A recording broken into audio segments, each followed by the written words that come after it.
Supreme കോടതിയിൽ വീണ്ടും ഇഡിക്ക് തിരിച്ചടി. പർവീന്ദർ സിംഗ് കേസിൽ 1 വർഷക്കാലം കുറ്റാരോപിതന് ജാമ്യം നിഷേധിക്കാൻ ശ്രമിച്ച ഇഡി എന്തു സന്ദേശമാണ് നൽകുന്നത് എന്ന ചോദ്യമാണ് ഉയർത്തിയതെങ്കിൽ ഇതാ ഇഡിയുടെ തടസ്സവാദങ്ങൾ മറികടന്ന് അരവിന്ദ് കെജ്രിവാളിന് ജാമ്യം നൽകിയിരിക്കുന്നു സുപ്രീം കോടതി. ഡൽഹി മദ്യനയ അഴിമതി കേസിൽ 3 മാസം ജയിലിൽ കഴിഞ്ഞ കെജ്രിവാളിന് CBI കേസിലും ജാമ്യം കിട്ടിയാലേ പുറത്തിറങ്ങാനാകൂ. ഇഡിയുടെ കരുത്തു ചോർത്താൻ പാകത്തിൽ ചില സംശയങ്ങൾ കൂടി സുപ്രീം കോടതി വിശാല ബെഞ്ചിലേക്ക് വിടുന്നുണ്ട്. ഇഡിയോട് സുപ്രീം കോടതി ചോദിക്കുന്ന ചോദ്യങ്ങൾ ഇവയാണ്. അറസ്റ്റിൽ ഇഡിക്ക് ഏകീകൃത നയമുണ്ടോ? അങ്ങനെ ഒരു ഏകീകൃത നയം വേണ്ടേ? പാരിറ്റി പാലിക്കണ്ടേ? എല്ലാവരോടും ഒരേ നിലപാട് ഇഡി സ്വീകരിക്കേണ്ടതല്ലേ? അറസ്റ്റിൽ ഇഡി ആനുപാതികത പാലിക്കേണ്ടതല്ലേ? അറസ്റ്റിന്റെ ആവശ്യവും അനിവാര്യതയും ആരോപണ വിധേയനെ ബോധ്യപ്പെടുത്തേണ്ടതല്ലേ? ചോദ്യം ഇതാണ്. ഇഡിക്ക് മൂക്കുകയറോ?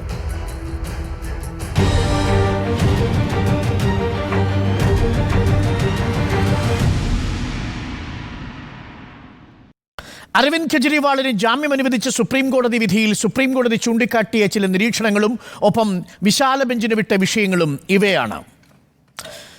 PMLA നിയമത്തിലെ 19ാം വകുപ്പ് വിശാല ബെഞ്ചിന് വിടുകയാണ് സുപ്രീം കോടതി ചെയ്തത്. ഇഡിക്ക് മൂക്ക് കയറിടാൻ കോടതി ശ്രമിക്കുന്നുവെന്നർത്ഥം. 19 വകുപ്പ് പ്രകാരം റീസൺ ടു ബിലീവ് എന്നുള്ളത് കൂടുതൽ വ്യക്തമാക്കേണ്ടതുണ്ട്. നീഡും നെസസിറ്റിയും ബോധ്യപ്പെടുത്തണം, അഥവാ അറസ്റ്റിന്റെ ആവശ്യവും അനിവാര്യതയും ബോധ്യപ്പെടുത്തേണ്ടതുണ്ട് എന്നാണ് ഇന്ന് സുപ്രീം കോടതി അറിയിച്ചത്. പക്ഷേ ഇത് നിർവചിക്കേണ്ടത് വിശാല ബെഞ്ചാണ്. നീഡ് ആൻഡ് നെസസിറ്റിയെക്കുറിച്ചുള്ള കൂടുതൽ വ്യക്തത വിശാല ബെഞ്ച് വരുത്തണം.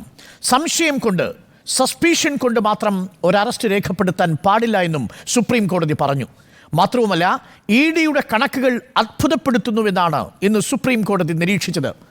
ഇഡിയുടെ തന്നെ വെബ്സൈറ്റിൽ ഏറ്റവും ഒടുവിൽ രേഖപ്പെടുത്തിയിരിക്കുന്നത് പ്രകാരം 5906 കേസുകൾ എടുത്തു, ECIR ഇട്ടു. അതിൽ പരിശോധന നടന്നത് കേവലം 531 മാത്രം. അതിൽ തന്നെ രാഷ്ട്രീയ നേതാക്കൾ ഉൾപ്പെട്ടത് 176 മാത്രം. അറസ്റ്റ് രേഖപ്പെടുത്തിയത് 513 മാത്രം. ഇതിനോടൊപ്പം കൂട്ടിച്ചേർക്കേണ്ടത് ശിക്ഷിച്ചത് 23 പേർ മാത്രം എന്നാണ്. ഇതിൽ തന്നെ രാഷ്ട്രീയ വ്യക്തിത്വങ്ങൾ, അതായത് MLAയോ MPയോ MLC അംഗമോ പ്രതിയായിരിക്കുന്ന കേസുകൾ പലപ്പോഴും പ്രതിപക്ഷത്തുള്ളവരാണ് 95%-ലേറെയും. ഈ കണക്കുകളാണ് സുപ്രീം കോടതിയുടെ മുന്നിലും നമ്മുടെ മുന്നിലുമുള്ളത്.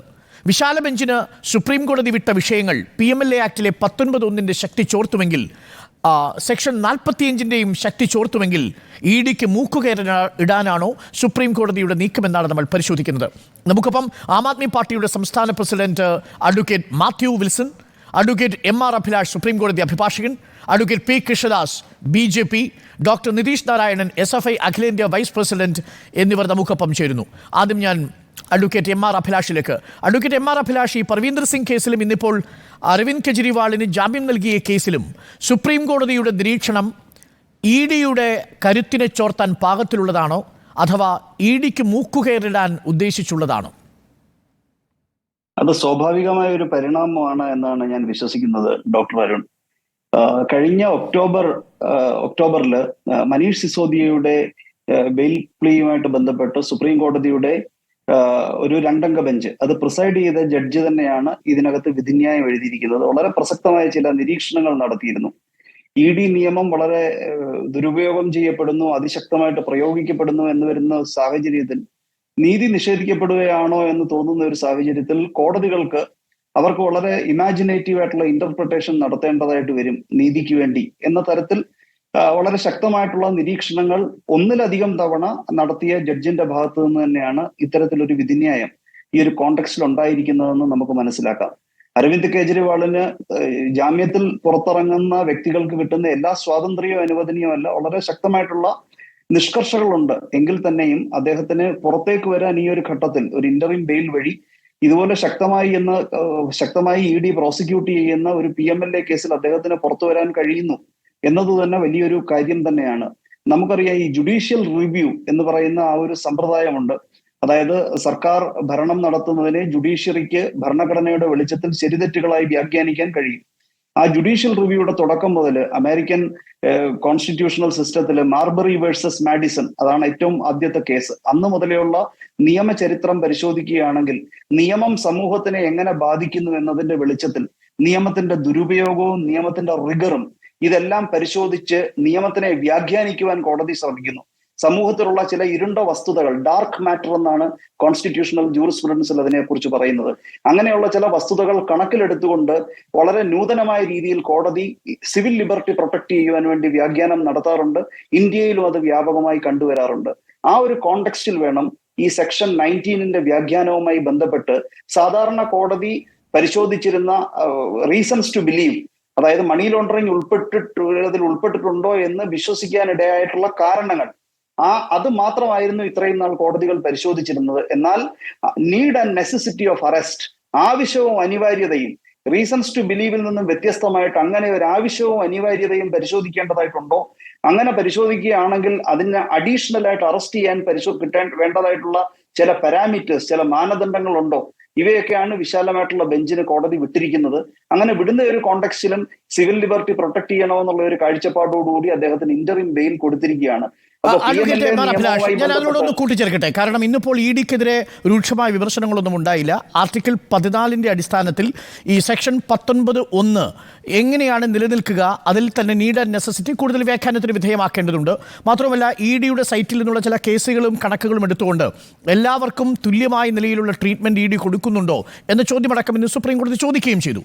ഇതിൽ എൻ്റെ ചോദ്യം ഇതാണ്: അരവിന്ദ് കെജ്രിവാളിൽ നിന്ന് ജാമ്യം അനുവദിക്കുകയും ഈ അറസ്റ്റിൻ്റെ ഗ്രൗണ്ട്സ് ബോധ്യപ്പെടുക ഉദ്യോഗസ്ഥനെ എന്നതിനുമപ്പുറം അദ്ദേഹത്തിന് ആ വിശ്വാസം എഴുതി കൊടുക്കുക എന്നതിനുമപ്പുറം അത് അനിവാര്യതയാണോ എന്നതുകൂടി ഒരു ഉദ്യോഗസ്ഥനും കോടതിയും സാക്ഷ്യപ്പെടുത്തേണ്ടതുണ്ട് എന്നതിലേക്ക് ഈ വിധി എത്തുന്നുണ്ടോ? അതായത് ഞാൻ പറയുന്നത്, അരവിന്ദ് കെജ്രിവാളിൻ്റെ അറസ്റ്റ് ഒരു അനിവാര്യതയായിരുന്നില്ല എന്നൊരു നിഗമനത്തിലേക്ക് നമുക്ക് ഈ വിധിയെ വ്യാഖ്യാനിച്ചെത്താൻ കഴിയുമോ എന്നാണ്. അങ്ങനെ കോടതി ഇത് അനിവാര്യത ആയിരുന്നില്ല എന്ന് പറയുന്നില്ല ഡോക്ടർ വരുൺ. കോടതി പറയുന്നത് ഇങ്ങനെ ഒരു അനിവാര്യതയും ആവശ്യകതയും അനിവാര്യതയും അതുകൂടെ പരിഗണിക്കേണ്ടതായിട്ടുണ്ടോ ജുഡീഷ്യറി ഇത് ചലഞ്ച് ചെയ്യപ്പെടുമ്പോൾ എന്നതിനെ കുറിച്ച് ഒരു വിശാല ബെഞ്ചിന്റെ പരിഗണനയ്ക്ക് വിടുമ്പോൾ അത് ശരിയാണോ തെറ്റാണോ എന്നുള്ളതിന്റെ ഉത്തരവാദിത്വം കോടതി ഈ ഒരു ബെഞ്ചിൽ നിന്നും മുക്തിപ്പെടുത്തുകയാണ് ചെയ്യുന്നത്. അപ്പം ഈ അരവിന്ദ് കെജ്രിവാളിന്റെ അറസ്റ്റിനെ സംബന്ധിച്ച് അതിന്റെ ശരിതെറ്റുകളെ സംബന്ധിച്ച് വളരെ കൃത്യമായി ജഡ്ജ്മെന്റിലൊന്നും പറയുന്നില്ല എങ്കിലും ഇതിനകത്ത് നിയമത്തിന്റെ വെളിച്ചത്തിൽ പരിശോധിക്കപ്പെടേണ്ടതായിട്ടുള്ള കാര്യങ്ങളുണ്ട് എന്ന് ആദ്യമായി ഒരു വിധിന്യായം വഴി അക്നോളജ് ചെയ്യുകയാണ് ചെയ്തിട്ടുള്ളത്. വളരെ പ്രധാനപ്പെട്ട കാര്യമാണ്. ഒരു കാര്യം കൂടി അഡ്വക്കേറ്റ് എം ആർ അഭിലാഷ്, നേരത്തെ ഇതിനൊരു വിജയമണ്ഡൽ കേസിലടക്കം ഈ സെക്ഷൻ 19(1) സാധുതയാണ് എന്ന് സുപ്രീം കോടതി വിധിച്ച പശ്ചാത്തലത്തിലാണ് ഇത് വിശാല ബെഞ്ചിന് പോകുന്നത് എന്നാണ് ഞാൻ മനസ്സിലാക്കുന്നത്. ഈ പർവീന്ദർ സിംഗ് ഖുറാനയ്ക്ക് 2023 ജാമ്യം ലഭിച്ചെങ്കിലും ആ ജാമ്യം എതിർത്തുകൊണ്ട് ഇ ഡി ഒരു ഇടപെടൽ നടത്തിയിരുന്നു. ഹൈക്കോടതി 1 വർഷം ആ ജാമ്യം നൽകാതെ ഇ ഡിയുടെ ഇടപെടലിനെ തുടർന്ന് ആ വിധി സ്റ്റേ ചെയ്യുന്നൊരു സാഹചര്യമുണ്ടായി. ആ വിധിയിലാണ് ഇന്നലെ സുപ്രീം കോടതി വളരെ രൂക്ഷമായ ചില പ്രതികരണങ്ങൾ നടത്തിയിരിക്കുന്നത്. സാധാരണ രീതിയിൽ ജാമ്യം നടപ്പാക്കുന്നത് തടയാൻ കഴിയുമോ എന്നൊരു ചോദ്യമാണ് സുപ്രീം കോടതി ചോദിച്ചത്. ജാമ്യം റദ്ദാക്കാനായിട്ട് ആവശ്യപ്പെടാം, പക്ഷെ ജാമ്യ ഉത്തരവ് നൽകിക്കഴിഞ്ഞാൽ പിന്നെ ജാമ്യം തടയാൻ വേണ്ടി ഇ ഡി ഒരു പരാതി കൊടുക്കുക, ഒരു ഇടപെടൽ നടത്തുക, അതിൻ്റെ ഭാഗമായ ഹൈക്കോടതി 1 വർഷക്കാലം ഈ ആരോപണ വിധേയനായ പർവീൻ സിംഗ് ഖുറാനയ്ക്ക് ജാമ്യം നൽകാതിരിക്കുക കേട്ടുകേൾവിയില്ലാത്തതെന്നല്ലേ ഇന്നലെ സുപ്രീം കോടതി പറഞ്ഞത്. അപ്പോൾ ഇ ഡി അതിൻ്റെ അതിരുകൾ ലംഘിക്കുന്നുവെന്ന് സുപ്രീം കോടതി വായിച്ചെടുക്കുന്നു എന്ന് പറയാം, അല്ലേ? തീർച്ചയായിട്ടും. നീതി എന്നത് പ്രതികാരമല്ലല്ലോ ഡോക്ടർ വരുൺ. കോടതിയുടെ ഒരു ഉത്തരവ് വന്നു കഴിഞ്ഞാൽ, ജാമ്യ ഉത്തരവ് വന്നു കഴിഞ്ഞാൽ ഏത് വിധേനയും അയാൾ പുറത്തിറങ്ങുന്നത് തടയും എന്ന് പറയുന്നത് ജി ഡി എന്താ ഒരു പൊളിറ്റിക്കൽ ഇൻസ്റ്റിറ്റ്യൂഷൻ ആണോ? ജുഡീഷ്യറിക്ക് അത് മനസ്സിലായി തുടങ്ങി സമൂഹത്തിലുള്ള മറ്റ് ജനങ്ങളെ പോലെ എന്നുള്ളത് വളരെ വ്യക്തമായിട്ടുള്ള ഒരു സന്ദേശവും ഒരു ആശ്വാസവുമാണ് നൽകുന്നത്. ജി ഡിയെ സംബന്ധിച്ചിടത്തോളം ഒരു നയവ്യതിയാനത്തിന് കൂടി വഴിയൊരുക്കുന്ന തരത്തിലുള്ള ജുഡീഷ്യൽ തീരുമാനങ്ങളാണ് വരുന്നത്. ഇ ഡിയുടെ പ്രസക്തിയെ കുറച്ച് കാട്ടുകയല്ല, പക്ഷേ ഇങ്ങനെയുള്ള വിഷയങ്ങൾ പരിശോധിക്കപ്പെടേണ്ടതായിട്ടുണ്ട്. ജുഡീഷ്യൽ തലത്തിലും ഒരു വിശാല ബെഞ്ചിന്റെ പരിഗണനയിലേക്ക് പോവുകയാണ് എന്നത് PMLA നിയമത്തെ അർത്ഥപൂർണമായിട്ട് ശക്തമാക്കാനും കൂടി ഉതകും. ഓക്കെ, ഞാൻ തിരിച്ചു വരാം അങ്ങയിലേക്ക്. നമുക്കൊപ്പം അഡ്വക്കേറ്റ് പി കൃഷ്ണദാസ് ഉണ്ട്, BJP പ്രതിനിധി.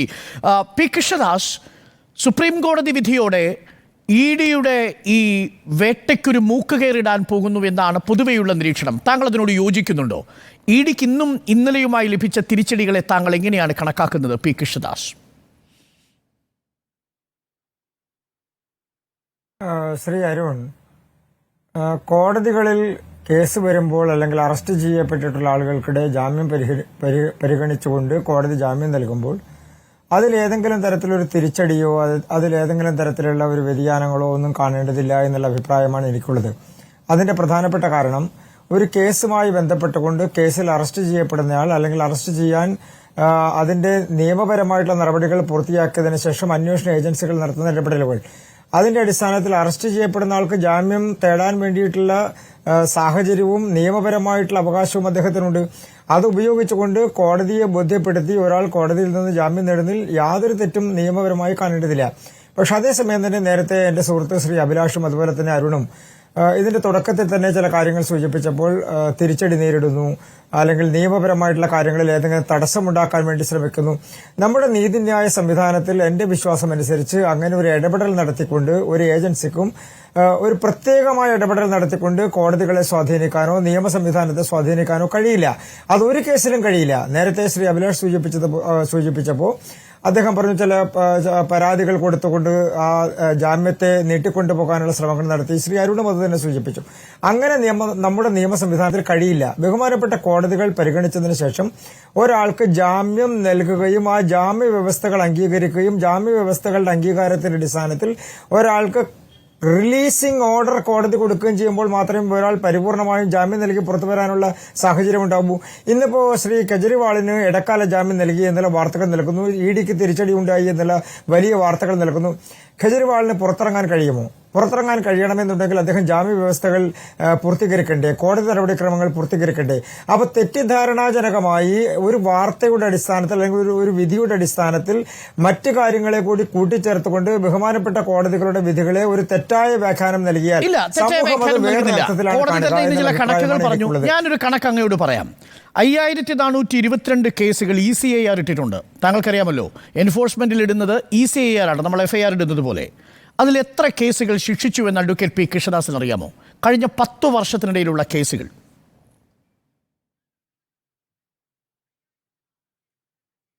അരുൺ,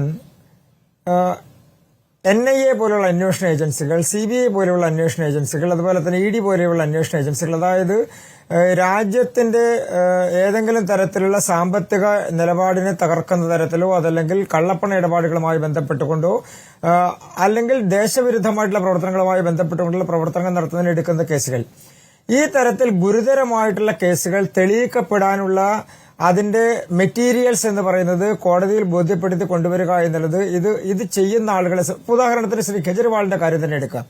അദ്ദേഹം അഴിമതി നടത്തി എന്നുള്ള ആരോപണം ഉണ്ടാകുന്നു. അതുമായി ബന്ധപ്പെട്ടുകൊണ്ട് അദ്ദേഹത്തിന്റെ കൂടെയുള്ള ഉപമുഖ്യമന്ത്രി ആളുകളായി ജയിലിൽ കഴിയുന്നു. ഇതൊരു ആരോപണം മാത്രമല്ലല്ലോ. ഈ ആരോപണത്തെ അതിന്റെ തെളിവുകളുടെ അടിസ്ഥാനത്തിൽ കോടതിയിൽ ബോധിപ്പിക്കുക എന്നുള്ളത് അന്വേഷണ ഏജൻസിയുടെ ബാധ്യതയാണ്. നമ്മുടെ നിയമ സംവിധാനത്തിൽ ആ അന്വേഷണ ഏജൻസി അത് ബോധ്യപ്പെടുത്തിയാൽ മാത്രമേ മുന്നോട്ട് പോകാൻ വേണ്ടി കഴിയൂ. അത് ഏത് കേസിലാണെങ്കിലും അങ്ങനെ തന്നെ കഴിയൂ. ഇവിടുത്തെ പ്രശ്നം എന്താണ്?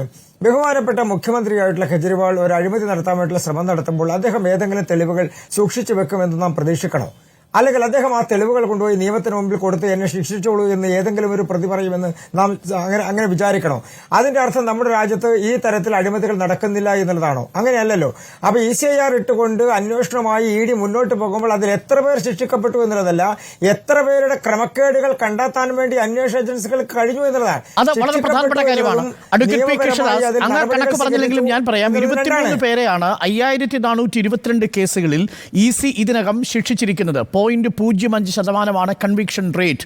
അതായത് ECR ഇടുക, ജയിലിൽ പിടിച്ചിടുക, ജാമ്യം നിഷേധിക്കുക, അങ്ങനെ പൗരസ്വാതന്ത്ര്യം നിഷേധിച്ച് പ്രോസസ്സ് തന്നെ പണിഷ്മെന്റാക്കി മാറ്റുക. അതാണ് ED ചെയ്യുന്നത് എന്നതാണ് വ്യാഖ്യാനം. ഞാൻ ഒരു കണക്ക് കൂടി അങ്ങോട്ട് പറയാം കൃഷ്ണദാസ്. 95% ED കേസുകളിലും പ്രതിസ്ഥാനത്ത് നിൽക്കുന്നത് പ്രതിപക്ഷത്തിലെ നേതാക്കളാണ്. MP-മാരോ MLA-മാരോ അതല്ലെങ്കിൽ LMC മെമ്പറോ ആണ്, MLC മെമ്പറോ ആണ്. എന്തുകൊണ്ടായിരിക്കും ഇങ്ങനെ സംഭവിക്കുന്നത് അഡ്വക്കേറ്റ് പി കൃഷ്ണദാസ്? അതിനൊറ്റ ഉത്തരമേ ഉള്ളൂ ശ്രീ അരുൺ. അങ്ങനെ പ്രതിപക്ഷത്തിലുള്ള ആളുകൾ ഭരണപക്ഷത്തിരിക്കുമ്പോൾ നടത്തുന്നതോ, പ്രതിപക്ഷത്തിരുന്നുകൊണ്ട് സർക്കാരിന്റെ ഭാഗമായ ഒരു അഴിമതി നടത്താൻ വേണ്ടി കഴിയില്ലല്ലോ. അപ്പൊ പ്രതിപക്ഷത്തിരിക്കുന്നു എന്നുള്ളതല്ല അതിന്റെ പ്രധാനപ്പെട്ട പ്രശ്നം. അവർ അധികാരത്തിലിരിക്കുമ്പോൾ അധികാരത്തിലിരുന്നു കൊണ്ട് നടത്തുന്ന അഴിമതി, ആ അഴിമതിയാണ് ചോദ്യം ചെയ്യപ്പെടുന്നതും, ആ അഴിമതിയാണ് അന്വേഷണ വിധേയമാകുന്നതും. നമ്മുടെ രാജ്യത്തെ ഏതെങ്കിലും ഒരു പ്രതിപക്ഷത്തിന്റെ MLA-ക്കെതിരെ അന്വേഷണം ഉണ്ടാകുന്നുണ്ടോ? അങ്ങനെയല്ല. പ്രതിപക്ഷത്തിരിക്കുക എന്ന് പറഞ്ഞാൽ അവർ ഭരണപക്ഷത്താണ് ഒരു സ്ഥലത്തല്ലെങ്കിൽ മറ്റൊരു സ്ഥലത്ത്. ഞാൻ അങ്ങയോട് ആദ്യം ചോദിച്ച ചോദ്യവും കണക്കും താങ്കൾക്ക് മറുപടി പറയാൻ കഴിഞ്ഞില്ല. 95% പ്രതിപക്ഷത്താണ് എന്നുള്ളതിന് താങ്കൾ നൽകുന്ന വ്യാഖ്യാനം അവർ ഭരണപക്ഷത്തിരുന്ന സമയത്തെ കേസുകളാണ് എന്നുള്ളതാണ് താങ്കൾ വ്യാഖ്യാനിക്കുന്നത്.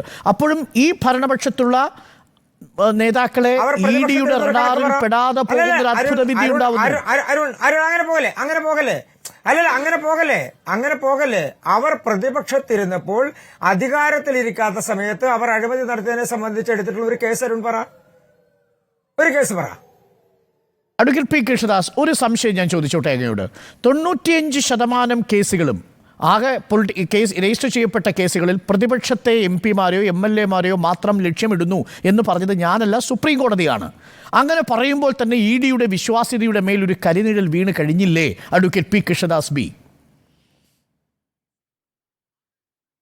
ഞാൻ തിരിച്ചു ചോദിച്ചത് അങ്ങ് ഉത്തരം പറയാതെ ഒഴിഞ്ഞു മാറി. ഞാൻ ചോദിച്ചത് ഭരണത്തിലിരിക്കാത്ത അധികാരത്തിലിരിക്കാത്ത സമയത്ത് അഴിമതി നടത്തി ഏതെങ്കിലും ഒരു പ്രതിപക്ഷ നേതാവിനെതിരെ ഏതെങ്കിലും ഒരു കേസുണ്ടോ? അങ്ങനെ ഒരു കേസ് ഇതുമായി ബന്ധപ്പെട്ടുകൊണ്ടുണ്ടോ? അങ്ങനെ ED രജിസ്റ്റർ ചെയ്തിട്ടുണ്ടോ? എന്റെ അറിവിലില്ല. ഇനി അങ്ങേക്കുണ്ടെങ്കിൽ അങ്ങക്ക് പറയാം. അതാണ് ഞാൻ പറഞ്ഞത്. പിന്നെ അങ്ങ് കൺവിക്ഷൻ റേറ്റിനെ കുറിച്ച് പറഞ്ഞത്, നമ്മുടെ രാജ്യത്ത് എടുക്കപ്പെടുന്ന കേസുകളുടെ കൺവിക്ഷൻ റേറ്റുകൾ എല്ലാ കാര്യത്തിലും പരിശോധിക്കപ്പെടേണ്ടതല്ലേ? അത് കൺവിക്ഷൻ റേറ്റിന്റെ അടിസ്ഥാനത്തിലല്ലോ നമ്മുടെ രാജ്യത്തെ പൗരാവകാശവും നമ്മുടെ രാജ്യത്തെ നിയമ സംവിധാനവും നിലനിൽക്കുന്നത്. കൺവിക്ഷൻ റേറ്റ് എന്നുള്ളതല്ല നമ്മുടെ രാജ്യത്തെ നിയമ സംവിധാനത്തിന്റെയും അതുമായി ബന്ധപ്പെട്ടുകൊണ്ടുള്ള നടപടികൾ സ്വീകരിക്കുന്നതിന്റെ മാനദണ്ഡം. എടുക്കുന്ന നടപടികളുമായി ബന്ധപ്പെട്ടുകൊണ്ട് അതിന് ഉപോത്ബലകമായിട്ടുള്ള പ്രശ്നങ്ങൾ ഉണ്ടായിട്ടുണ്ടോ എന്നുള്ളതാണ്. ആ കേസെടുക്കാനുള്ള സാധ്യതയുള്ള കാര്യങ്ങൾ ഉണ്ടായിട്ടുണ്ടോ, അതിനുള്ള അഴിമതി ഉണ്ടായിട്ടുണ്ടോ, അതിനുള്ള പണമിടപാടുകൾ നടന്നിട്ടുണ്ടോ? നമുക്ക് അടുത്ത ഘട്ടത്തിൽ അത് ചർച്ച ചെയ്യാം. അതിനു മുൻപ് നിലവിൽ ഈ അരവിന്ദ് കെജ്രിവാളിന്റെ കാര്യത്തിൽ സുപ്രീം കോടതി കഴിഞ്ഞ തവണ തിരഞ്ഞെടുപ്പിൽ പങ്കെടുക്കുന്നതിനു വേണ്ടി ജാമ്യം അനുവദിക്കുമ്പോൾ നടത്തിയ നിരീക്ഷണങ്ങളിലൊന്ന് ഈ ട്വിൻ ടെസ്റ്റിനെ കുറിച്ചുള്ളതായിരുന്നു. അങ്ങേക്ക് അറിയാവുന്നതുപോലെ PMLA ആക്ടിലെ 45-ാം വകുപ്പ്. ഈ വകുപ്പ് പ്രകാരം അരവിന്ദ് കെജ്രിവാൾ നിലവിൽ സംസ്ഥാനത്തിൻ്റെ മുഖ്യമന്ത്രിയാണ്. അദ്ദേഹം ഒളിവിൽ പോകാനുള്ള സാധ്യതയില്ല. അദ്ദേഹം ടാമ്പർ ചെയ്യാനുള്ള ചെയ്യില്ല എന്നത് കോടതിക്ക് ബോധ്യപ്പെട്ടൊരു സാഹചര്യം ഉണ്ടാവുന്നു. എന്നിട്ടും ED എതിർക്കുകയാണ് ചെയ്യുന്നത്. അതായത് വേണ്ടത്ര തെളിവുകൾ EDക്ക് ഹാജരാക്കാൻ സാധിച്ചിട്ടില്ല. ഈ സെക്ഷൻ 45-ന്റെ അടിസ്ഥാനത്തിലും സെക്ഷൻ 19-ന്റെ അടിസ്ഥാനത്തിലുമാണ് നിലവിൽ ED അരവിന്ദ് കെജ്രിവാളിനെ റിമാൻഡ് ചെയ്തതും ജയിലിലേക്ക് അയച്ചിരിക്കുന്നതും. അതിലാണ് ഇപ്പോൾ ജാമ്യം കിട്ടിയിരിക്കുന്നത്. അപ്പോൾ വിശ്വാസയോഗ്യമായ തെളിവുകൾ ഇല്ലാതെയാണ് ഇന്ത്യയിലെ തന്നെ 2 മുഖ്യമന്ത്രിമാരെ തെരഞ്ഞെടുപ്പ് കാലത്ത് നിങ്ങൾ ജയിലിലടച്ചത്. അവർ രണ്ടുപേരും പുറത്തു വരാൻ പോവുകയാണ്. ഇനി CBIയുടെ കേസിൽ കൂടി ജാമ്യം കിട്ടിയാൽ അരവിന്ദ് കെജ്രിവാൾ പുറത്തിറങ്ങും. ഹേമന്ത് സോറൻ ഇപ്പോൾ മുഖ്യമന്ത്രിയായി സത്യപ്രതിജ്ഞ ചെയ്തു കഴിഞ്ഞിരിക്കുന്നു. അപ്പോൾ രാഷ്ട്രീയ ആയുധമായി ED ഉപയോഗിച്ചു എന്നതിൻ്റെ ഏറ്റവും വലിയ തെളിവാണ്. ഇപ്പോൾ ഇന്ത്യ മുന്നണിക്ക് ശക്തമായിട്ടുള്ളൊരു സാന്നിധ്യം പാർലമെന്റിൽ കിട്ടിയപ്പോൾ മൊത്തത്തിൽ കാര്യങ്ങൾ മാറുന്നതിൻ്റെ കൂടെ EDയുടെ കരുത്തും ചോരുന്നു എന്നതാണോ നമ്മൾ മനസ്സിലാക്കേണ്ടത് അഡ്വക്കേറ്റ് പി കൃഷ്ണദാസ്? അരുൺ നൽകുന്നത് ഒരു തെറ്റായ സന്ദേശമാണ് എന്ന് വിശ്വസിക്കുന്ന ഒരാളാണ് ഞാൻ. അതിന്റെ പ്രധാനപ്പെട്ട കാരണം, ഭരണത്തിൽ ഏതെങ്കിലും തരത്തിൽ MP-മാരുടെ എണ്ണം കുറഞ്ഞു, അല്ലെങ്കിൽ ഭരണത്തിൽ ഏതെങ്കിലും തരത്തിൽ പ്രതിപക്ഷത്തിലെ ആളുകളുടെ എണ്ണം കൂടി എന്നുള്ളതിന്റെ അടിസ്ഥാനത്തിലാണ് ഒരു കോടതി ഒരു വ്യക്തിയുടെ ജാമ്യത്തിന്റെ പരിഗണന വെക്കുന്നത് എന്ന് ഒരു സന്ദേശം നമ്മൾ സമൂഹത്തിന് നൽകിയാൽ എന്തായിരിക്കും നമ്മുടെ നിയമ സംവിധാനത്തിന്റെ നീതിന്യായ വ്യവസ്ഥയുടെ നിലനിൽപ്പ്? അങ്ങനെയല്ല എന്ന് വിശ്വസിക്കുന്ന ഒരാളാണ് ഞാൻ. പ്രധാനമായും കോടതികളിൽ വരുന്നൊരു കേസിൽ ആ പ്രതിയുമായി ബന്ധപ്പെട്ടുകൊണ്ട് നടക്കുന്ന വാദപ്രതിവാദങ്ങളിൽ അത് നിലവിലെ സാഹചര്യത്തിൽ ജാമ്യം നൽകേണ്ടതാണ്. ഇപ്പോൾ അത് ആ ആളെ റിമാൻഡിൽ ഇട്ടുകൊണ്ട് മുന്നോട്ട് പോകേണ്ട സാഹചര്യമില്ല എന്ന് കോടതിക്ക് ബോധ്യപ്പെട്ടാൽ കോടതിയാണ് ജാമ്യം നൽകുന്നത്. അതിൽ പ്രതിപക്ഷത്തിലെ MLA-മാരുടെ എണ്ണമോ ഭരണപക്ഷത്തിലെ MLA-മാരുടെ എണ്ണമോ സർക്കാരോ ഒന്നും അതിൽ ബാധകമല്ല എന്ന് വിശ്വസിക്കുന്ന ഒരാളാണ് ഞാൻ. അത് വിശ്വസിക്കാനും കേസിലെ വിധിയുമായി ബന്ധപ്പെട്ട കപിൽ സിബൽ നടത്തിയൊരു നിരീക്ഷണം നമ്മുടെ മുന്നിലുണ്ട്. ഞാൻ അതിലേക്ക് വരാം. അതിനു മുൻപ് CPM പ്രതിനിധി കൂടി നമുക്കൊപ്പം ചേരുന്നുണ്ട്. ആം ആദ്മി ഡോക്ടർ നിതീഷ് നാരായണൻ, ഈ കേസ് നൽകുന്ന സൂചന എന്താണ്? EDയുടെ മേൽ സുപ്രീം കോടതി ഒരു ജുഡീഷ്യൽ റിവ്യൂവിൻ്റെ ഭാഗമായി നിയന്ത്രണങ്ങൾ കൊണ്ടുവരാൻ പോകുന്നു. PMLA ആക്ടിൽ സുപ്രധാനമായ ഒരു വ്യത്യാസം വരുത്താൻ പോവുകയാണ്. അതിൽ റീസൺ ടു ബിലീവിന് പകരം നീഡ് ആൻഡ് നെസസിറ്റി എന്ന് കൂടി എഴുതി ചേർക്കുമ്പോൾ ഇനി മൂക്കുകയറില്ലാത്ത കാളയെപ്പോലെ ഈ വെട്ട നായെപ്പോലെ ഇ ഡിക്ക് പ്രതികളുടെ അല്ലെങ്കിൽ ആരോപണ വിധേയരുടെ പ്രതിപക്ഷ നേതാക്കളുടെയൊക്കെ വീട്ടിലേക്ക് പാഞ്ഞു കയറാൻ കഴിയാത്ത സാഹചര്യം ഉണ്ടാവുന്നു എന്നാണോ നമ്മൾ മനസ്സിലാവുന്നത്? ഡോക്ടർ നിരീഷ് നാരായണൻ.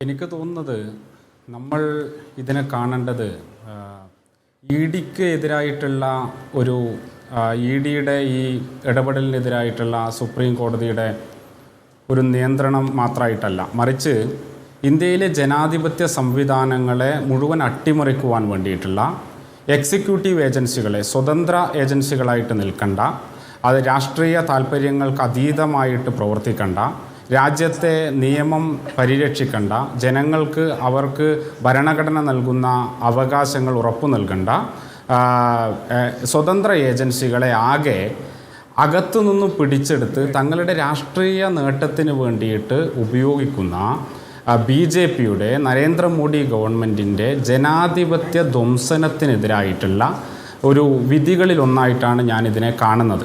അതിൻ്റെ ഭാഗമായിട്ടാണ് ഇപ്പോൾ PMLA ഉൾപ്പെടെയുള്ള നിയമങ്ങൾ പോലും കൊണ്ടുവന്നത് പലതരത്തിലുള്ള ഭരണഘടന ഉറപ്പു നൽകുന്ന അവകാശങ്ങൾ ലംഘിച്ചുകൊണ്ടാണ് എന്നുള്ള കാര്യം നിയമവിദഗ്ധർ പലതവണ ചൂണ്ടിക്കാട്ടിയിട്ടുണ്ട്.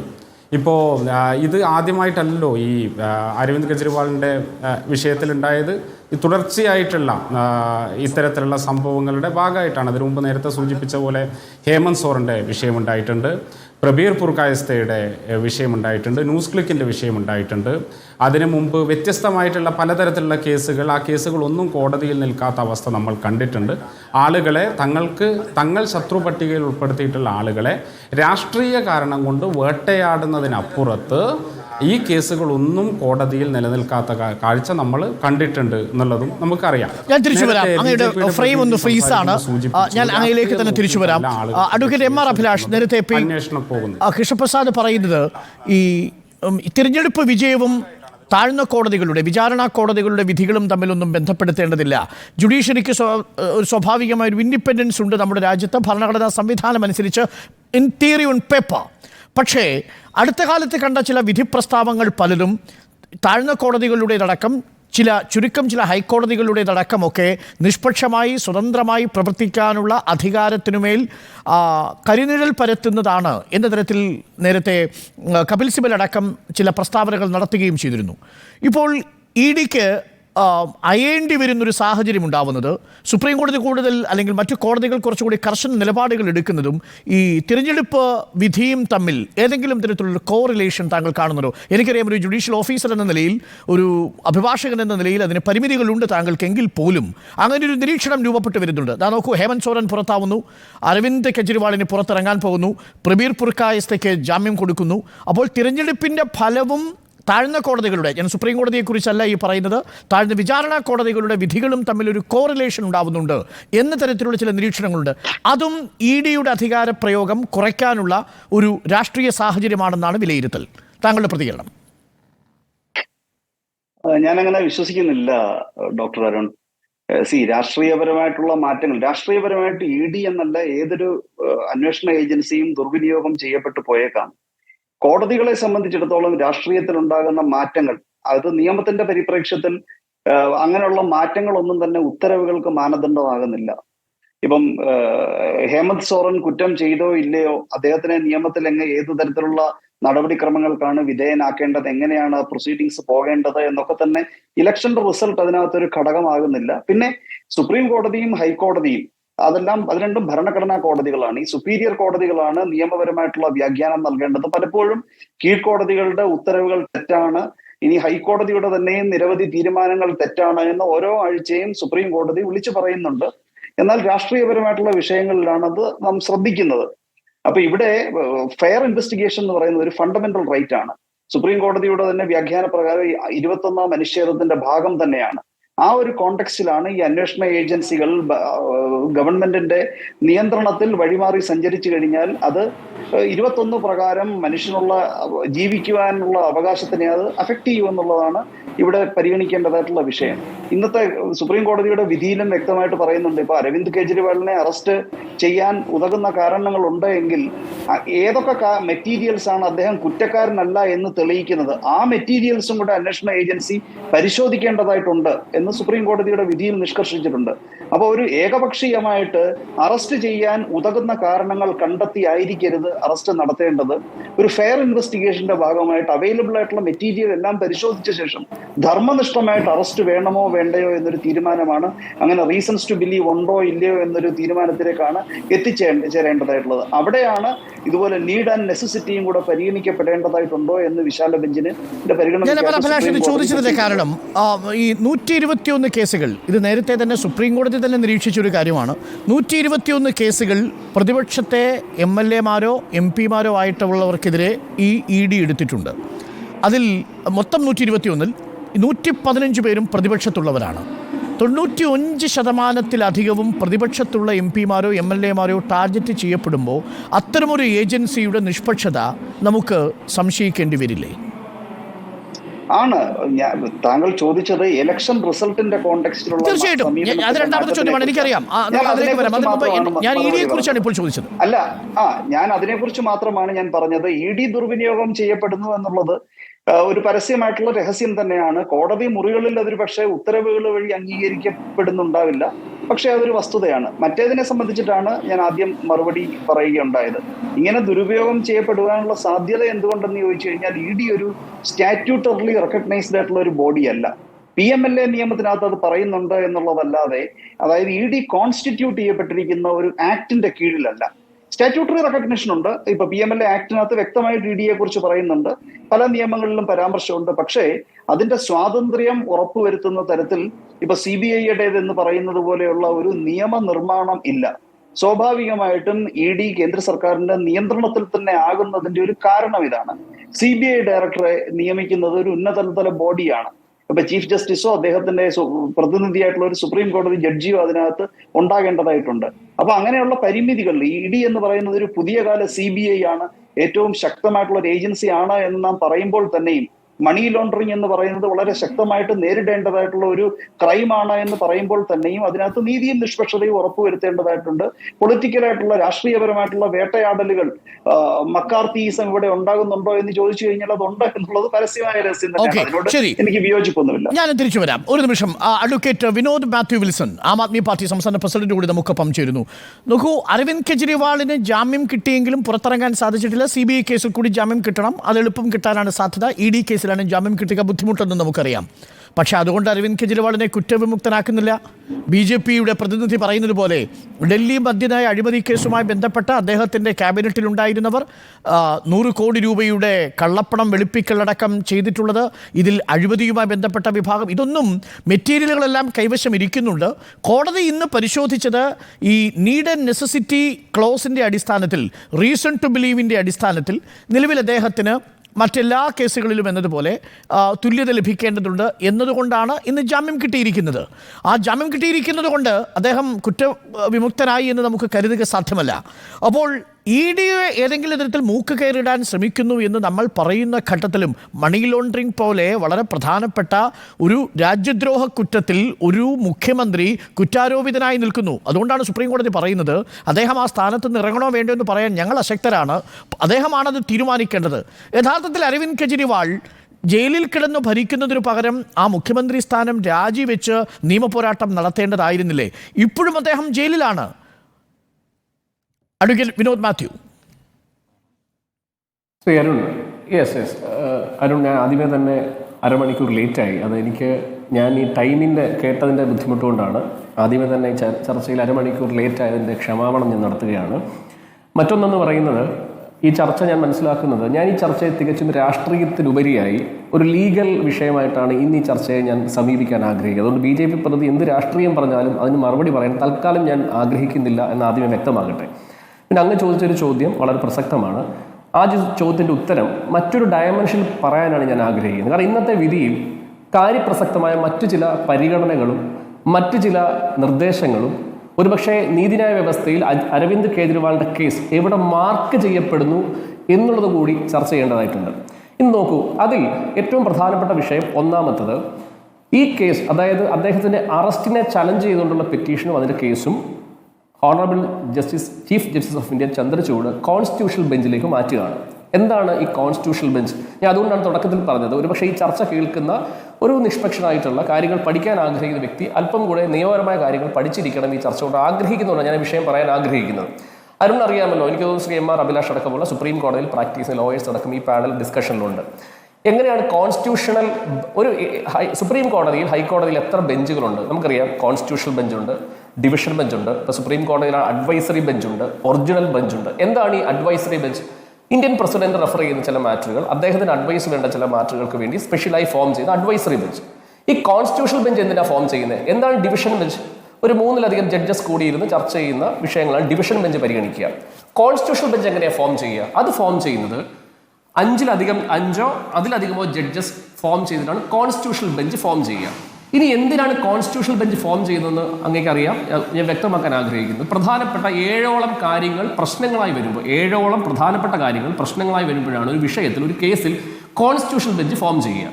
അതിൽ ഏറ്റവും പ്രധാനപ്പെട്ട കോൺസ്റ്റിറ്റ്യൂഷണൽ ബെഞ്ച് ഫോം ചെയ്യുക, ഒരു കേസ് അങ്ങോട്ട് റെഫർ ചെയ്തതിന് ഏറ്റവും പ്രധാനപ്പെട്ട ക്രൈറ്റീരിയ എന്ന് പറയുന്നത്, ഒരു കേസിൽ കോൺസ്റ്റിറ്റ്യൂഷണലായിട്ടുള്ള ഭരണഘടനാപരമായുള്ള ചർച്ചകൾ രാജ്യത്ത് നടക്കണം എന്ന് ആഗ്രഹിക്കുന്നെങ്കിൽ, മറ്റൊന്നെന്ന് പറയുന്നത് നാഷണൽ ഫീൽ അല്ലെങ്കിൽ നാഷണാലിറ്റി അല്ലെങ്കിൽ ദേശീയ തലത്തിൽ ചർച്ച ചെയ്യേണ്ട ഒരു വിഷയമാണെങ്കിൽ, അതോടൊപ്പം തന്നെ ഇമ്പോർട്ടൻസ് ആൻഡ് കോംപ്ലക്സിറ്റി എന്ന് പറയും, അതായത് ഫെഡറലിസത്തെ തകർക്കുന്ന വിഷയങ്ങളാണെങ്കിൽ, ഇത്തരം വിഷയങ്ങൾ വരുമ്പോൾ രാജ്യവ്യാപകമായി ചർച്ച ചെയ്യപ്പെട്ട വിഷയമാണെങ്കിലാണ് കോൺസ്റ്റിറ്റ്യൂഷണൽ ബെഞ്ച് ഫോം ചെയ്യാം. ഇവിടെ നോക്കൂ, ഇത് കോൺസ്റ്റിറ്റ്യൂഷണൽ ബെഞ്ചിലേക്ക് അയച്ചിരിക്കുന്നു. എന്തിനാണ്? അതുകൊണ്ടാണ് ഞാൻ പറയാൻ ആഗ്രഹിക്കുന്നത്, കഴിഞ്ഞ ഒരു വർഷത്തോളമായി ബി ജെ പി കാണിക്കുന്ന ഫാസിസ്റ്റ് മനോഭാവത്തിന് കോടതിയടക്കം നമുക്കറിയാം വിചാരണ കോടതിയിൽ പോയി ബെയിൽ എടുത്തുകൊള്ളൂ സുപ്രീം കോടതി പറഞ്ഞതാണ്. ആ വിചാരണ കോടതി ബെയിൽ കൊടുക്കുന്ന സമയം നിമിഷങ്ങൾക്കകം ഹൈക്കോടതി അത് റദ്ദ് ചെയ്യുന്നു.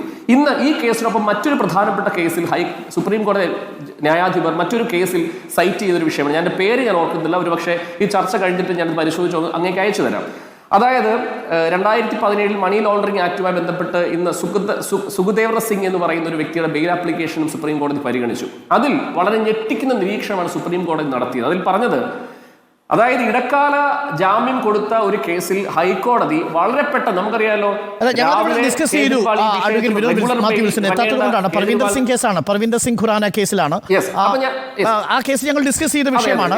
അതിൽ ഇഡിയുടെ ധൃതിയും ഹൈക്കോടതി ഇടപെട്ടുകൊണ്ട് വളരെ വിചിത്രമായ രീതിയിൽ ഈ ജാമ്യ വ്യവസ്ഥയെ എതിർത്തുകൊണ്ട് ജാമ്യം നൽകിയതിനു ശേഷവും വീണ്ടും ഇ ഡി വന്ന കാര്യങ്ങളൊക്കെ നമ്മൾ ഇവിടെ ഡിസ്കസ് ചെയ്തു.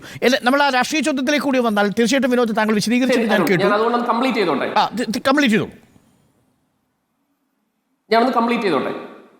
Thank you. അപ്പം ഈ വിഷയത്തിൽ ഞാൻ അതുകൊണ്ട് പറയാൻ ആഗ്രഹിക്കുന്നു, കഴിഞ്ഞ ഒരു വർഷമായി PMLA ആക്ടിന്റെ സെക്ഷൻ 19 ഇന്നത്തെ വിധിയിൽ കൃത്യമായി പറയുന്നുണ്ടല്ലോ. അതായത് ഒരാളെ അറസ്റ്റ് ചെയ്യാൻ ആവശ്യമായ മെറ്റീരിയൽസ്, എവിഡൻസ് എന്ന് പറയുന്ന കോടതിയിൽ വന്നതിന് ശേഷം കോടതി അപ്രീഷിയേറ്റ് ചെയ്യുന്ന എവിഡൻസ് ആയി മാറുക മെറ്റീരിയൽസ് ആണ്. ആ മെറ്റീരിയൽസ് ഒരാളെ അറസ്റ്റ് ചെയ്യാനും ഒരാളെ അക്യൂസേഷൻ നടത്താനും വേണ്ടി ഉപയോഗിക്കുന്നതിനൊപ്പം തന്നെ അദ്ദേഹത്തിന് നിരപരാധിത്വം തെളിയിക്കാനും ആ മെറ്റീരിയൽസ് ഉതകുന്നതാണെങ്കിൽ അതിന് പ്രാധാന്യം നൽകണം. സെക്ഷൻ 19 അറസ്റ്റുമായി ബന്ധപ്പെട്ട് പറഞ്ഞു. സെക്ഷൻ 45 അമെൻമെന്റ്, അതായത് നമുക്കറിയാം സാധാരണഗതിയിൽ ബർഡൻ ഓഫ് പ്രൂഫ് എന്ന് പറയുന്ന പ്രിസംഷനൊക്കെ പ്രോസിക്യൂഷൻ അനുകൂലമാണെങ്കിൽ, സോ ഈ കേസിൽ PMLA ആക്ടിൽ എപ്പോഴും പ്രതി അദ്ദേഹം നിരപരാധിത്വം തെളിയിക്കണം, പ്രൈമാ ഫേസി തെളിയിക്കണം.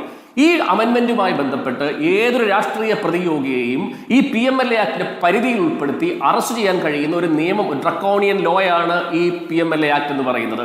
ഈ ആക്ടിന്റെ സെക്ഷൻ 19 45 അമെൻമെന്റും കോൺസ്റ്റിറ്റ്യൂഷണൽ ബെഞ്ചിലേക്ക് റെഫർ ചെയ്തിരിക്കുന്നു അരവിന്ദ് കേജ്രിവാൾ നടത്തിയ ഫൈറ്റിൽ.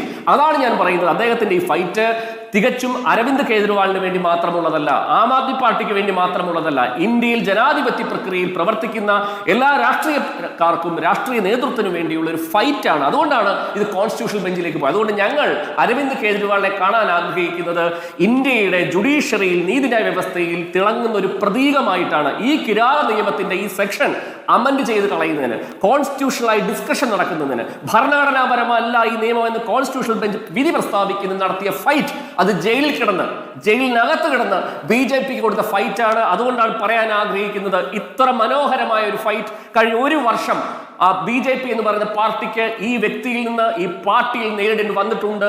അതുകൊണ്ട് ഞങ്ങൾ ഈ അറസ്റ്റിനെയും അദ്ദേഹത്തിന്റെ ഈ ജയിൽവാസത്തെയും ഞങ്ങൾ കാണുന്നത് ഇന്ത്യയുടെ രണ്ടാം സ്വാതന്ത്ര്യ സമരത്തിന്റെ ഭാഗമായി. മറുപടി BJP പ്രതിനിധിക്ക് പറയാം, മറ്റതിഥികളും തുടരുക. നമുക്കൊരു ചെറിയ ഇടവേള വേണം. ഇടവേളയ്ക്ക് ശേഷം തിരികെ വരാം. ഇതൊരു വിശാല ബെഞ്ചിന് വിട്ടത് അരവിന്ദ് കെജ്രിവാളിന്റെയും ആം ആദ്മി പാർട്ടിയുടെയും രാഷ്ട്രീയ സമരത്തിന്റെ കൂടെ ഭാഗമായിട്ടാണ്, പോരാട്ടത്തിന്റെ ഭാഗമാണ് എന്നുള്ളതാണ് ആം ആദ്മി പാർട്ടിയുടെ ടേക്ക്. Welcome back.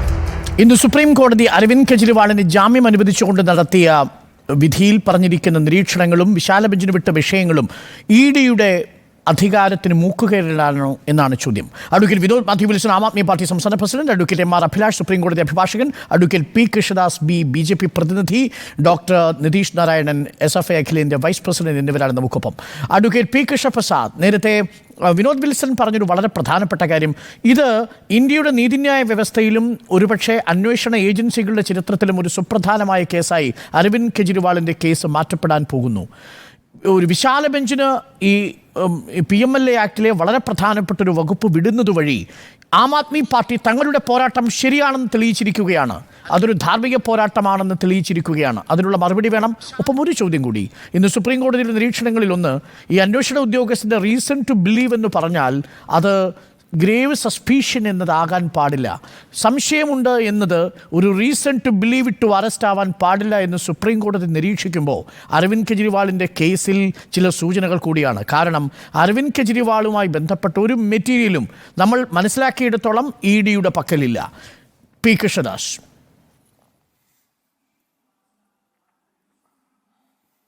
അരുൺ, നമ്മൾക്ക് ആം ആദ്മി പാർട്ടിയുടെ ആശയപരവും ആദർശപരവുമായിട്ടുള്ള വാദം കേൾക്കുമ്പോൾ ചിരിക്കല്ലാതെ എനിക്കൊന്നും ചെയ്യാൻ വേണ്ടി കഴിയില്ല. അതിന്റെ പ്രധാനപ്പെട്ട കാരണം, അരവിന്ദ് കെജ്രിവാൾ കോടിക്കണക്കിന് രൂപയുടെ അഴിമതിയുടെ ഭാഗമായിട്ടുള്ള ഒരു കേസിന്റെ ഭാഗമായി ഈ രാജ്യത്ത് ധർമ്മയുദ്ധം നടത്തുകയാണ് എന്ന് പറഞ്ഞാൽ അത് ആരോട് പറയാൻ കൊള്ളാം? ആ ധർമ്മയുദ്ധം ജനാധിപത്യത്തിൽ വിജയിച്ചോ? ആ ധർമ്മയുദ്ധം നിയമപരമായി വിജയിച്ചോ? അങ്ങനെയാണെങ്കിൽ അരവിന്ദ് കെജ്രിവാളിന് ഇന്ന് പൂർണ്ണമായിട്ടുള്ള സ്വാതന്ത്ര്യത്തോടു കൂടി ബെയിൽ കൊടുക്കണ്ടേ? അങ്ങനെ ഒരു ബെയിൽ കൊടുത്തിട്ടില്ലല്ലോ.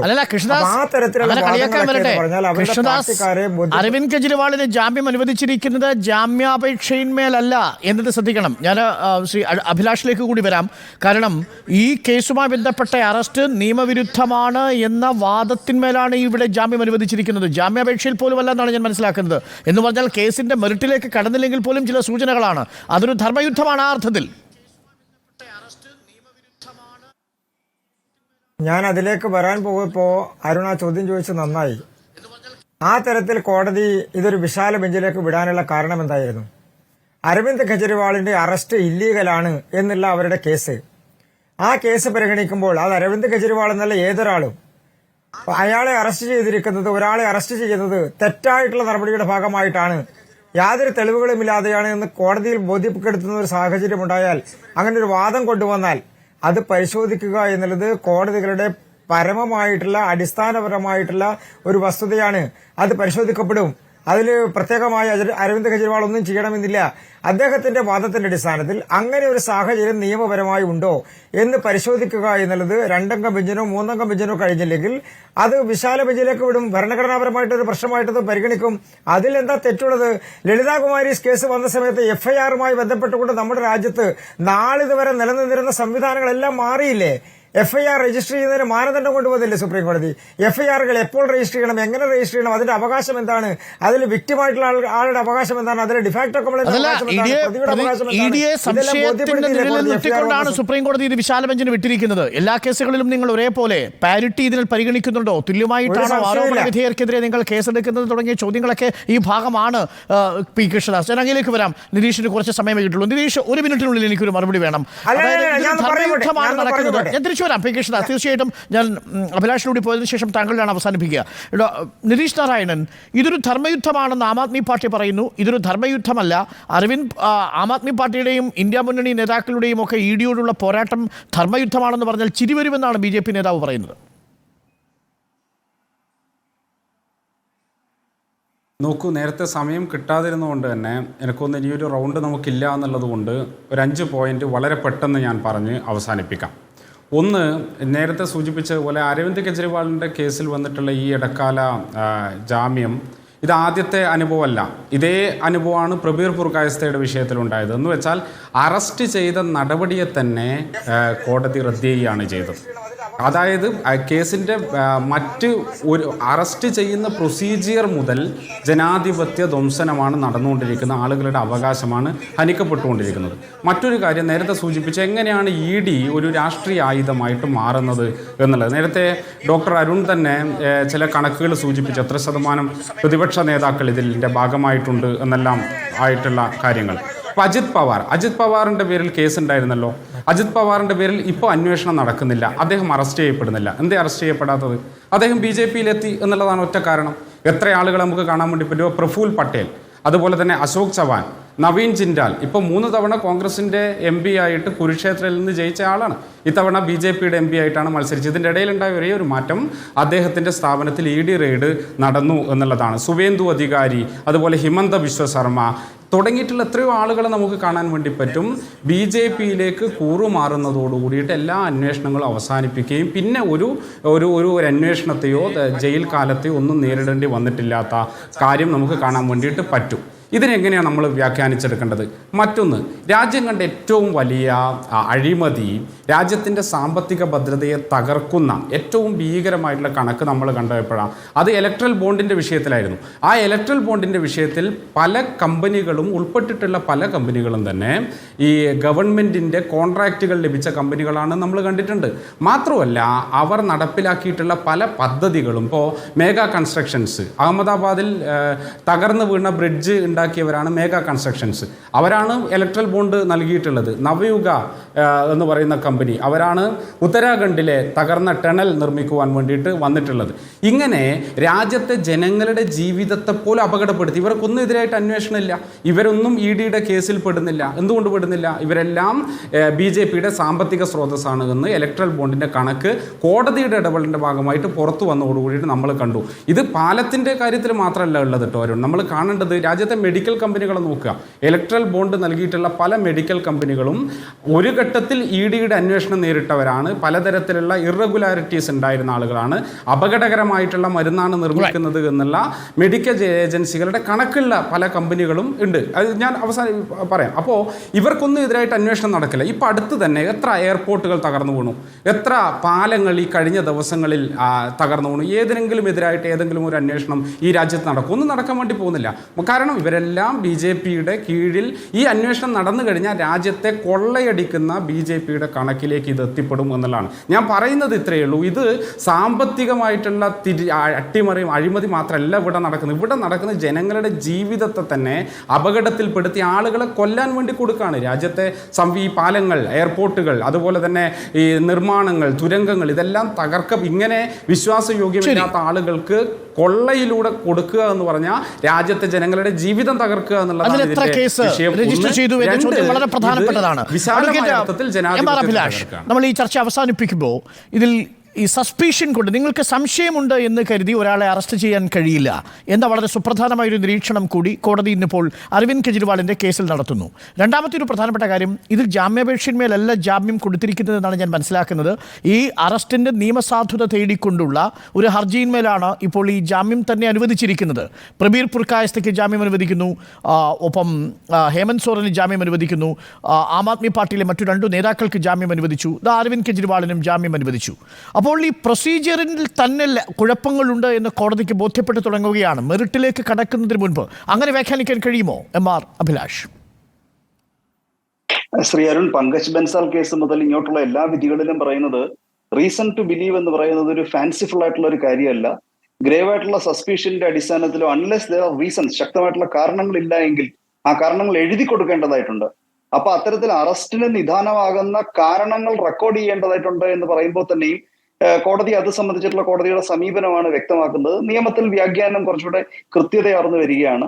പിന്നെ ഇതൊരു ബെയിൽ ആപ്ലിക്കേഷൻ അല്ല എന്ന് പറഞ്ഞത് വളരെ വളരെ സത്യമാണ്. ഇതൊരു റിട്ട് പെറ്റീഷനകത്ത് കോടതിയുടെ ഉത്തരവിന്റെ 85ാമത്തെ പാരഗ്രാഫിൽ ആണ് 90 ദിവസത്തിലധികം ജയിലിൽ കിടന്ന ഒരു വ്യക്തിയുടെ ലിബർട്ടി പ്രൊട്ടക്ട് ചെയ്യുവാൻ വേണ്ടിയാണ് അദ്ദേഹത്തെ ഇന്ററിം ബെയിലിൽ ലൈഫ് ആൻഡ് ലിബർട്ടി പ്രൊട്ടക്ട് ചെയ്യുക എന്നുള്ളത് സുപ്രീം കോടതിയുടെ ഒരു ഉത്തരവാദിത്വമാണ് എന്നത് പ്രത്യേകിച്ച് പരിഗണിച്ചിട്ടാണ് ഇത്ര അപൂർവമായിട്ടുള്ള ഒരു നടപടിയിലൂടെ അദ്ദേഹത്തിന് ഇന്ററിം ബെയിൽ കൊടുത്തിരിക്കുന്നത്. പിന്നെ അദ്ദേഹം ചീഫ് മിനിസ്റ്ററായിട്ട് തുടരണോ വേണ്ടയോ എന്ന ഒരു വിഷയം അദ്ദേഹത്തിന്റെ ഹർജിയിൽ തന്നെ കോടതി പരാമർശിച്ചിട്ടുണ്ട്. ഒരുപക്ഷെ ചീഫ് മിനിസ്റ്ററായിട്ട് തുടരുന്നതിന്റെ നൈതികത സംബന്ധിച്ച് ചർച്ച ചെയ്യപ്പെടേണ്ടതായിട്ടുണ്ട് എന്ന് കോടതിക്ക് തോന്നിയിട്ടായിരിക്കാം വിശാല ബെഞ്ച് അതും കൂടെ വിശാല ബെഞ്ചിന് അതുകൂടെ പരിഗണിക്കാമെന്നും കൂടെ കോടതി പറയുകയുണ്ടായത്.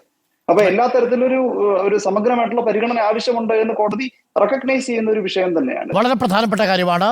നമ്മൾ ചർച്ച അവസാനിക്കുമ്പോൾ advocate Vinod Mathew Wilson, Aam Aadmi party ധർമ്മയുദ്ധം നടത്തുന്നു അരവിന്ദ് കെജ്രിവാളിന്റെ പേരിൽ എന്ന് പറഞ്ഞാൽ ചിരി വരും എന്നാണ് BJP പ്രതിനിധി പറഞ്ഞത്. എനിക്ക് അദ്ദേഹത്തോട് അതിനകത്ത് പ്രത്യേകിച്ച് ലീഗൽ വിഷയത്തിൽ എന്താണ് പറയാനുള്ളത്? ഇന്ത്യൻ ശിക്ഷാ നിയമത്തിന്റെ പേര് മാറ്റി ഭാരതീയ ന്യായ സംഹിത എന്ന് എഴുതിയിട്ട് അതിൽ 1072 സെക്ഷൻ 1 കൊണ്ടുവന്ന് ഒരു മാറ്റവും കൊണ്ടുവരുന്നത് 4 സെക്ഷനാണ് അമെൻഡ് ചെയ്ത് ചേർത്തിട്ടുള്ളത്. ഇത്തരത്തിൽ അതായത് ഇതാണ് പറഞ്ഞത് നിയമപരമായി അദ്ദേഹം പറഞ്ഞ ഏറ്റവും വലിയ ബ്ലണ്ടർ ഞാൻ മനസ്സിലാക്കുന്നത്. അതായത് ഒരുപക്ഷെ സുപ്രീം കോടതി ലോ ഇറക്കി ഈ പാനലുണ്ട്. അതായത് കോൺസ്റ്റിറ്റ്യൂഷണൽ ബെഞ്ചിലേക്ക് വിടുന്ന മാറ്റർ സാധാരണ എല്ലാ കേസിലും വിടുമെന്ന്. കോൺസ്റ്റിറ്റ്യൂഷണൽ ബെഞ്ച് രൂപീകരിക്കുന്നത് എപ്പോഴാണ് സാർ എന്നുള്ളത് ഇവിടുത്തെ എല്ലാവർക്കും അറിയാം. ശബരിമല കേസിലൊക്കെ എങ്ങനെയാണ്? അതായത് ഒരു രാജ്യം ഒട്ടാകെ ഒരു വിഷയത്തിൽ FIR-മായി നമുക്കറിയാം Maneka Gandhi versus union of India, അതുപോലെ പുട്ടുസ്വാമി കേസിലൊക്കെ കോൺസ്റ്റിറ്റ്യൂഷണൽ ബെഞ്ച് ഫോം ചെയ്തത് അത്രയും റൈറ്റ് ടു പ്രൈവസിയെ പറ്റി റൈറ്റ് ടു ലിബർട്ടിയെ പറ്റിയുള്ള വലിയ ചർച്ചകൾ രാജ്യത്ത് നടക്കുന്നതിന്റെ ഭാഗമായിട്ട്. അതുകൊണ്ടാണ് ഞാൻ പറഞ്ഞത് ഒരു കിരാത നിയമത്തിന്റെ ഭാഗമായിട്ട് ജനാധിപത്യ പ്രക്രിയയിൽ പെടുന്ന ആരെയും പിടിച്ച് അകത്തിടാമെന്ന് കഴിയുന്ന ഒരു സാഹചര്യത്തിൽ ഇവിടെ ശ്രീ MR അഭിലാഷ് ഉൾപ്പെടെ സൂചിപ്പിച്ചതുപോലെ കോടതി അംഗീകരിക്കുന്നു, റെക്കഗ്നൈസ് ചെയ്യുന്നു ഇത് രാജ്യമൊട്ടാകെ ചർച്ച ചെയ്യേണ്ട ഒരു നിയമം. നമുക്കറിയാം ലെജിസ്ലേച്ചർ പാസ്സാക്കിയ നിയമമാണ്, ഒറ്റയടി എടുത്ത് കളയാനൊന്നും കോടതിക്ക് കഴിയില്ല. ഇത് ചർച്ച ചെയ്യപ്പെടണം. അത്ര ഗംഭീരമായിട്ട് അതൊരു യുദ്ധമല്ലേ, ഒരു നിയമയുദ്ധമല്ലേ? ആ നിയമയുദ്ധത്തിന് പ്രതീകമായി പാത്രമായി ഒരു രാഷ്ട്രീയക്കാരൻ മാറുന്നു എന്നുള്ളതിനെ ഞങ്ങൾ അങ്ങനെയാണ് ഓൺ ചെയ്യാൻ ആഗ്രഹിക്കുന്നത്. നിതീഷ് സൂചിപ്പിച്ച ചില കാര്യങ്ങൾക്കുള്ള മറുപടി കൂടി പറഞ്ഞാൽ നമുക്ക് ഈ ചർച്ച അവസാനിപ്പിക്കാം. Advocate P. കൃഷ്ണദാസ്, അതിൽ ഏറ്റവും പ്രധാനപ്പെട്ടത് അശോക് ചവാനെതിരെ, നവീൻ ജിണ്ടാലിനെതിരെ, ഹിമന്ത ബിശ്വ ശർമ്മയ്ക്കെതിരെ, സുവേന്ദു അധികാരിക്കെതിരെ, പ്രഫുൽ പട്ടേലിനെതിരെ ഒക്കെ ED കേസും CBI കേസും അഴിമതി ആരോപണവുമായി ഉയർത്തിയ BJP അവരെ തങ്ങളുടെ പാളയത്തിൽ എത്തിച്ചതിന് ശേഷം ഒരനക്കവും ഈ ഉദ്യോഗസ്ഥന്മാർക്ക് ഉണ്ടായിട്ടില്ല എന്നുള്ളതാണ്. അതിനെ എങ്ങനെയാണ് നമ്മൾ കാണേണ്ടത് അഡ്വക്കേറ്റ് P. കൃഷ്ണദാസ്? BJP എത്തുമ്പോൾ ഓഫ് ആവുന്ന എന്തോ ഒരു മെഷീൻ ഈ നേതാക്കളുടെ കയ്യിലുണ്ടോ, അതോ EDയുടെ കയ്യിലുണ്ടോ? സ്ത്രീകൾക്കെതിരായ അതിക്രമങ്ങളും കൊലപാതക ശ്രമ കേസുകളടക്കം അഴിമതി അടക്കമുള്ള ആരോപണങ്ങൾ പാർട്ടി കോടതി അന്വേഷിച്ച് പാർട്ടി വിധി പ്രഖ്യാപിക്കുന്ന വിശ്വസിക്കുന്ന ആളുകളോട് എനിക്ക് ആ വിഷയത്തിൽ കൂടുതലൊന്നും പറയാനില്ല ശ്രീ അരുൺ. മറ്റൊരു പ്രധാനപ്പെട്ട കാര്യം, ആം ആദ്മി പാർട്ടിയുടെ പ്രതിനിധി സൂചിപ്പിച്ചതുപോലെ എനിക്ക് ആ കാര്യത്തിൽ അത്ര വിവരമില്ലാത്തതുകൊണ്ട് ഒരു പ്രധാനപ്പെട്ട കാര്യം മാത്രം ഞാൻ സൂചിപ്പിക്കാൻ ആഗ്രഹിക്കാം. നമ്മുടെ നിയമ സംവിധാനത്തിൽ കോടതികൾ ഒരു കേസ് പരിഗണിക്കുമ്പോൾ അതിൽ നിയമപരമായിട്ടുള്ളതും ഭരണഘടനാപരമായിട്ടുള്ളതും അവകാശങ്ങൾ സംബന്ധിക്കുന്നതുമായിട്ടുള്ള കാര്യങ്ങൾ അതിൽ ഏതെങ്കിലും തർക്കമുണ്ടാവുകയോ കോടതിക്ക് കൂടുതൽ പരിശോധനകൾ ആവശ്യമുണ്ട് എന്ന് വരുമ്പോഴോ കോടതികൾ വിശാല ബെഞ്ചിന് വിടുന്ന സാഹചര്യം ഉണ്ടായിട്ടുണ്ട്. വിശാല ബെഞ്ച് രൂപീകരിക്കുന്നതിനെ കുറിച്ച് മാത്രമല്ല, വിശാല ബെഞ്ച് വിഷയത്തെ സംബന്ധിച്ചും ആ ബെഞ്ച് സൂചിപ്പിച്ചു കുറയ്ക്കാൻ പര്യാപ്തമായ നിരീക്ഷണങ്ങളാണ് എന്നാണ് പൊതുവെ ചൂണ്ടിക്കാണിക്കുന്നത് അഡ്വക്കേറ്റ് P. കൃഷ്ണദാസ്. നിലപാടുള്ളപ്പോഴും അതിന്റെ പേരിൽ അത് ദുരുപയോഗം ചെയ്യപ്പെടാൻ പാടില്ല എന്നതാണ് നമ്മളുടെ ഒക്കെ നിലപാട്. Advocate P. Krishnadas, doctor Nitish Narayanan, ഒപ്പം MR അഭിലാഷ്, വിനോദ് മാത്യു വിൽസൺ എന്നീ ചർച്ചയിൽ പങ്കുചേർന്നത്.